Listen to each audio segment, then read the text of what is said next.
When humanity abandons God's boundaries, judgment follows, whether through angels transgressing their domain or the godly line intermarrying with the ungodly. The result is the same. Sin spreads fastest through compromise. Being sons of God means being set apart. Genesis chapter 6 verses 1 and 2. And it came to pass when men began to multiply on the face of the earth, and daughters were born unto them, that the sons of God saw the daughters of men, that they were fair, and they took wives of them of all which they chose. Genesis 6 describes the world right before the flood. Humanity multiplied, but sin multiplied faster. These verses introduced the union and accelerated human corruption that led to God's judgment. So leave down in the comments below. Either they, sons of God, are angels, or sons of God are humans. The Hebrew phrase, B'nai Ha-Elohim, this phrase occurs elsewhere in Scripture, and we're going to talk about that. And its meaning is debated. There are two main interpretations.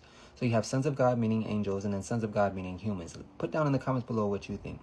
Support from Scripture. In Job chapter 1 and 6, Job chapter 1 verses 6 and Job chapter 2 verses 1, the phrase sons of God, B'nai Ha-Elohim, clearly refers to angelic beings who presented themselves before the Lord. Job chapter 38 verse 7 says that sons of God, it uses that phrase, when they shouted for joy at creation. 2 Peter chapter 2 verse 4 and Jude 6 through 7 speak of angels that sinned and left their proper habitation, which some connect with Genesis chapter 6.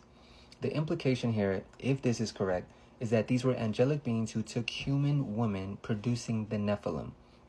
So angels who fell, left their first estate, found some women of Genesis chapter 6, and they had children with them, the Nephilim. The book of Enoch, a Jewish writing, not scripture, but influential, elaborates on this view, describing fallen angels marrying women and producing giants. This view explains why the offsprings were called mighty men or giants.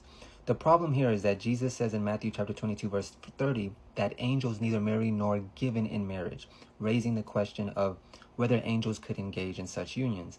Some scholars argue this verse refers to holy angels in heaven, not necessarily fallen angels. So the way that the question was set up and the way that Yeshua answered it, it was as if he was referring to only the angels who had not left their first estate, angels who had not fallen. He was talking about holy angels, potentially, possibly. But he could have been talking about both. Let me know in the comments below what you think. So now let's talk about sons of God being the godly lineage and the descendants of Seth. So if you notice in Genesis chapter 4, so the line of lineage, the line of Seth, it fits the narrative. When you talk about the sons of God being angels, it fits the language more. It fits the literacy accuracy of it, because it uses the word. Only in the Old Testament are sons of God referred to as B'nai Ha-Elohim. So it fits the language, the ancient Hebrew language more. And that's the angelic view, the angelic interpretation. But the human interpretation fits the narrative of the Bible, the narrative of the story. Meaning, in Genesis chapter 4, you have Cain's descendants. In Genesis chapter 5, you have Adam's descendants. In Genesis chapter 6, you have the intermingling of Cain and Adam's descendants. So you have 4, 5, and 6. It fits the narrative. So let me know in the comments below what you think. Do sons of God mean angels, or do the sons of God mean humans? So let's go and support from scripture in support of sons of God meaning humans. Genesis 4 and 5 set up a contrast, the ungodly line of Cain and the godly line of Seth. We just talked about that. In Luke chapter 3 verse 38, Adam is called the son of God. Okay? By extension, his faithful descendants were also considered God's children. So Deuteronomy chapter 14 verse 1 calls Israel the children of the Lord your God. Likewise, Hosea 1:10 says, you are the sons of the living God. Jesus says in the Sermon of the Mount, blessed are the persecuted, blessed are the children of God, blessed are the peacemakers, for they are the children of God. So thus the sons of God could naturally mean God's covenant people, while daughters of men refers to the ungodly line. So once again, sons of God could naturally mean humanity, God's chosen people, while daughters of men refers to the ungodly line. Implication here, the sin was intermarriage between the godly and the ungodly. The faithful descendants of Seth began marrying the corrupt descendants of Cain because they were fair, attractive, not because they were righteous. So looking at the external appearance rather than the internal heart and mind of the individual. The faithful descendants of Seth began marrying the corrupt descendants of Cain because they were fair. This corrupted the faith community and spread wickedness, echoing later warnings. That's why Genesis chapter 6, verse 5, it says, Then God looked on the earth and he saw that every intent of the thought of the imagination of their heart was evil continually.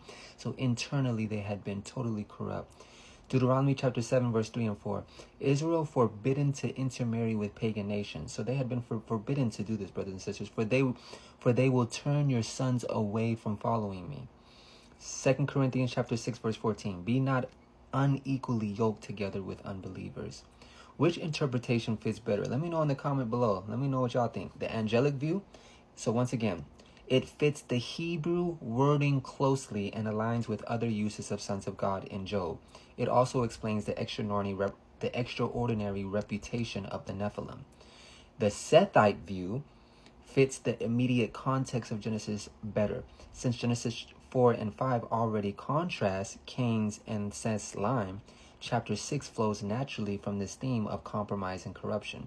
So Genesis 4, you have Cain's descendants. Genesis 5, you have Adam's descendants or Seth's descendants. And then Genesis 6, you have the intermingling of both descendants. So let me know in the comments below what you think. The theological reflection, what we're going to close out with. No matter which view is taken, the core truth remains. We started with this, let's end with it. Humanity abandoned God's boundaries, whether through angels transgressing their domain or the godly line intermarrying with the godly. The result was the same: widespread corruption. So keep the godly and the ungodly separate, brothers and sisters. That's the point. This passage reminds us sin spreads fastest through compromise. When we compromise and bring in the ungodly with the godly, that's when sin begins to separate. That's the foundation, the fundamental principle. Being sons of God means being set apart. So being sons of God means being set apart. And we're going to close out with that verse, Romans chapter 8, verse 14, because it's important. Romans chapter 8, verse 14. If I can find it. Romans chapter 8. For as many as are led by the Spirit of God, these are the sons of God. Be led by the Spirit, brothers and sisters. Genesis chapter 6, verses 1 and 2.